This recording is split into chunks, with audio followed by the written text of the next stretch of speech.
Rossiya nima uchun Ukrainadagi urushni bir kechada tugatish uchun yadroviy bombalardan foydalanmayapti?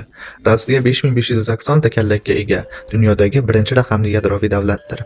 Shunday bo'lsa-da, ular bitta ham bomba ishlatishmaydi va buning sabablari quyidagicha. Birinchidan, Rossiya va Ukraina umumiy chegaralar, shamol yo'nalishlari va suv manbalariga ega.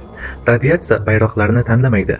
Ukrainani bombardimon qilish Rossiyani ham zaharlashni anglatadi. Ikkinchidan, yadroviy qurol ishlatilgan lahzadan barcha 32 ta NATO davlati to'g'ridan-to'g'ri urushga kirish uchun huquqiy va ma'naviy asosga ega bo'ladi. Rossiya Ukraina bilan jang qilishni to'xtatib, bir kechada butun g'arb dunyosi bilan urush boshlashiga to'g'ri keladi. Uchinchidan, Rossiya Ukrainani yo'q qilishni xohlamaydi. U Ukrainaga egalik qilishni istaydi. Hech qanday qishloq xo'jaligi yerlari, zavodlari va boshqarish uchun odamlari bo'lmagan radioaktiv sahroning qiymati nolga teng. To'rtinchidan, uning harbiylari va yaqin doirasi.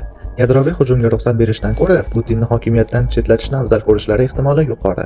Hattoki diktatorlarning ham atrofidagi odamlar tomonidan o'rnatilgan cheklovlari bo'ladi. Shunday qilib, Rossiya qiyin ahvolda qolgan. Mag'lub bo'lish uchun juda katta, yadroviy qurol qo'llash uchun esa juda zaif nuqtalari ko'p. Bu urush tezda tugamaydi, chunki Rossiya uchun g'alaba qozonish shunchaki tugmani bosishdan ko'ra ancha murakkabroqdir.